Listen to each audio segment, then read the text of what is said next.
1. Peter raises Tabitha. In the small port city of Joppa lived a woman named Tabitha, also known as Dorcas. Tabitha was a kind-hearted woman who always helped others, making clothes for the poor and performing good deeds. Her warm heart and endless service earned her the respect of many people. One day, Tabitha fell ill. Despite many people caring for her, she eventually passed away. This news plunged the entire town into grief. People filled with sorrow placed Tabitha's body in an upstairs room and mourned her, remembering her good deeds. At that time, Peter was in the nearby town of Lydda.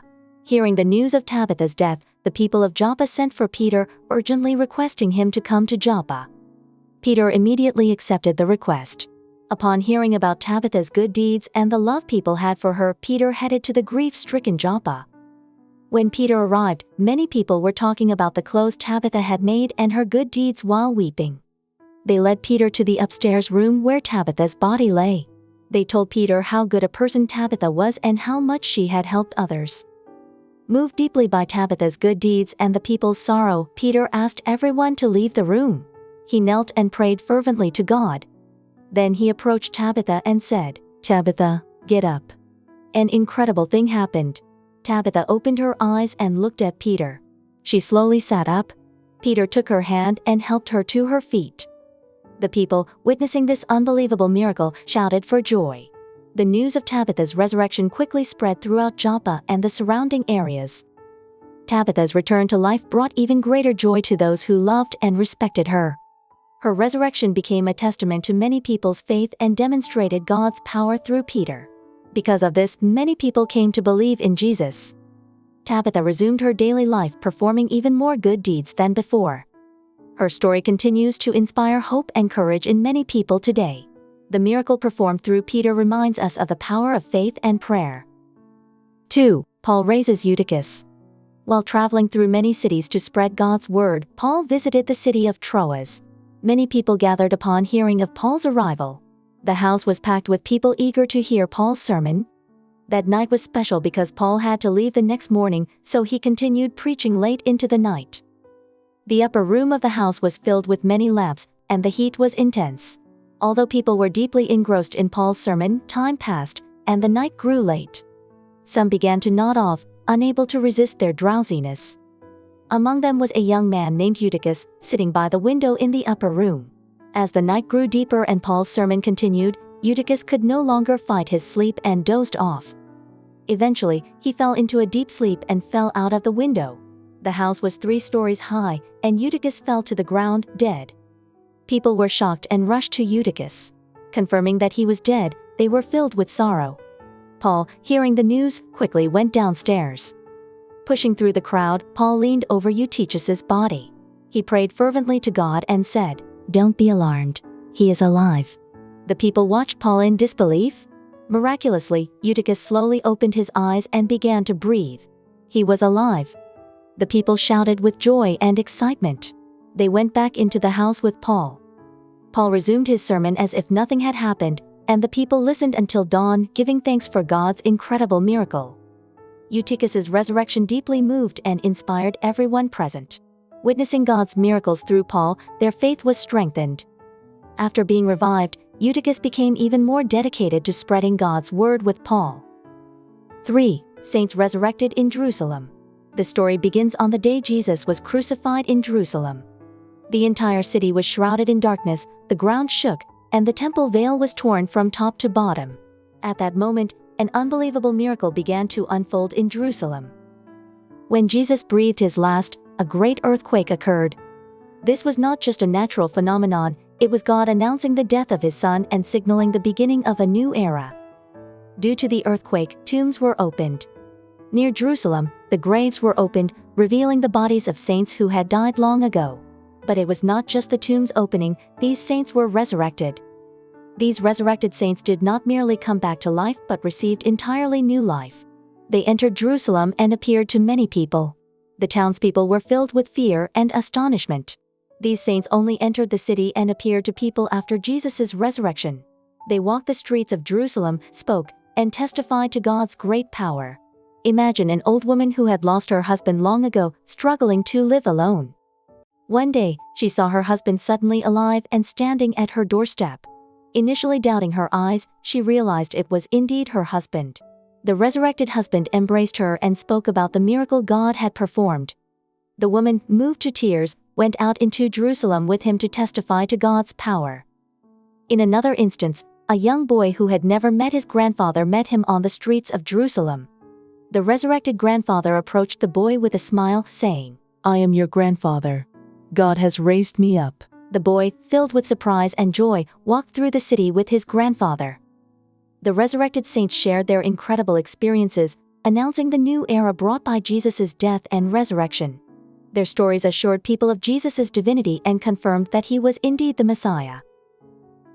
4. Jesus raises the widow's son in Nain. One day, Jesus and his disciples were entering the small town of Nain. Nain was an ordinary village, but that day was an exception. The entire town was engulfed in deep sorrow because a widow's only son had died. The widow was preparing for her son's funeral with the help of the townspeople. She had already lost her husband, and now with the loss of her only son, her grief was beyond words. The townspeople were carrying her son's body out of the town, weeping as they went. Just then, Jesus and his disciples arrived in the village. Seeing the widow and the funeral procession, Jesus was deeply moved by their sorrow. His heart went out to the grieving widow. So, he approached her and said, "Do not weep." The widow and the townspeople were shocked. They couldn't understand why this stranger would say such a thing. But Jesus, with a compassionate look, approached the coffin and touched it. Then he said loudly, "Young man, I say to you, arise." At that moment, an incredible miracle happened. The dead young man sat up and began to speak. The townspeople were filled with astonishment and joy. The widow, unable to believe that her son was alive again, wept tears of joy and embraced him. Jesus returned the young man to his mother. The people praised God's great power and mercy as they looked at Jesus. The news of this miracle quickly spread beyond Nain to the entire region of Judea. People wondered who Jesus was as they shared the news of his amazing power. The story of Jesus raising the widow's son in Nain helps us realize the depth of Jesus' compassion and love. It gives us hope that we too can experience Jesus' comfort and miracles in our lives. 5. Jesus and Jairus' daughter. One day, while Jesus was teaching among a large crowd, a man rushed forward. It was Jairus, a synagogue leader. He fell at Jesus' feet and pleaded urgently, "Jesus, my daughter is dying. Please come and heal her so she can live. Only you can save her." Jesus heard Jairus' plea and immediately set out for his house. Many people followed them. Along the way, many things happened, but Jesus hurried on to save Jairus' daughter. Before they reached Jairus' house, his servants came and said, "Your daughter is dead. There's no need to trouble the teacher anymore." Jairus' face was filled with despair upon hearing this. But Jesus looked at him warmly and said, "Do not be afraid. Just believe, and she will be healed." Jesus entered Jairus' house with him. The house was filled with mourning and weeping. Family and neighbors had gathered to grieve the girl's death. Jesus looked at them and said, "Why are you weeping? The child is not dead but sleeping." The people laughed at Jesus, convinced that the girl was dead. However, Jesus ignored their mockery and took the girl's parents and a few disciples into the room where she lay. Jesus took the girl's hand and gently said, "Little girl, I say to you, get up." Immediately, the girl stood up and began to walk around. She appeared as healthy as if she had just woken up from sleep. Her parents, overwhelmed with astonishment and joy, embraced her with tears. They were deeply moved by Jesus' power and compassion. Jesus instructed them to give the girl something to eat, showing that she was fully restored. The news of this miracle quickly spread throughout the town, and people praised Jesus' great power and love. 6. Jesus and Lazarus. In the small town of Bethany lived Jesus' beloved friends, the sisters Martha and Mary, and their brother Lazarus. One day, Jesus received news that Lazarus was very ill. Martha and Mary sent a message to Jesus saying, "Lord, the one you love is sick." However, Jesus did not leave immediately but stayed where he was for 2 more days. Jesus told his disciples, "This sickness will not end in death but is for God's glory. They say Lazarus is dead, but he is only asleep." The disciples did not fully understand his words, but they followed him to Bethany. When they arrived, Lazarus had already been dead and buried for 4 days. The town was steeped in grief, and Martha and Mary were in deep sorrow.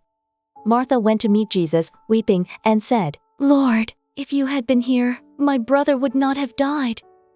Jesus looked at Martha with compassion and said, "Your brother will rise again." Martha thought Jesus was referring to the resurrection at the last day, but Jesus had something greater in mind.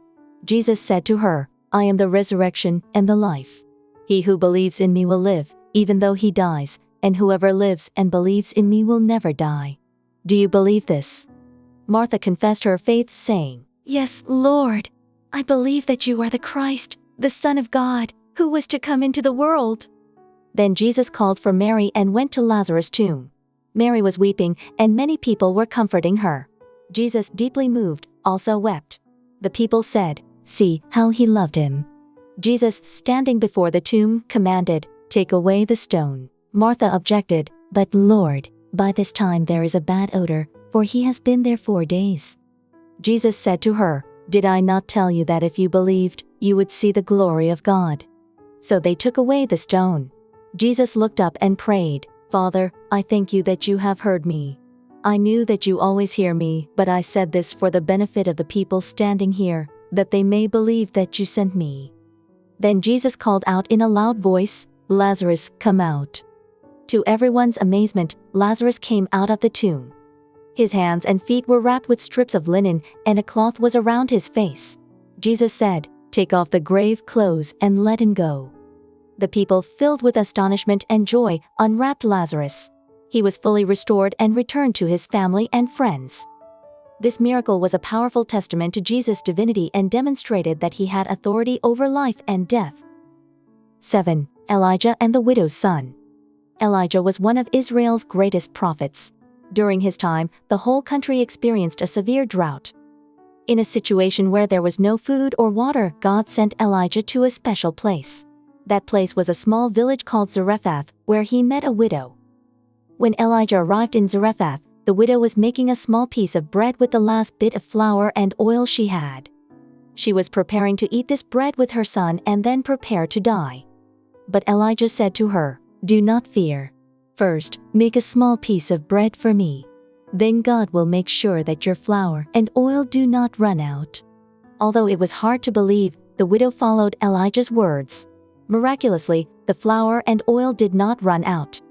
Elijah, the widow, and her son had enough to eat every day. However, one day, the widow's son suddenly fell ill and died.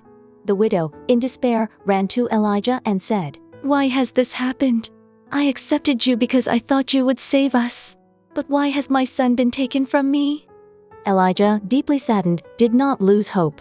He took the child to the upper room. He laid the child on his bed and prayed fervently to God. "O Lord my God, let this child's life return to him.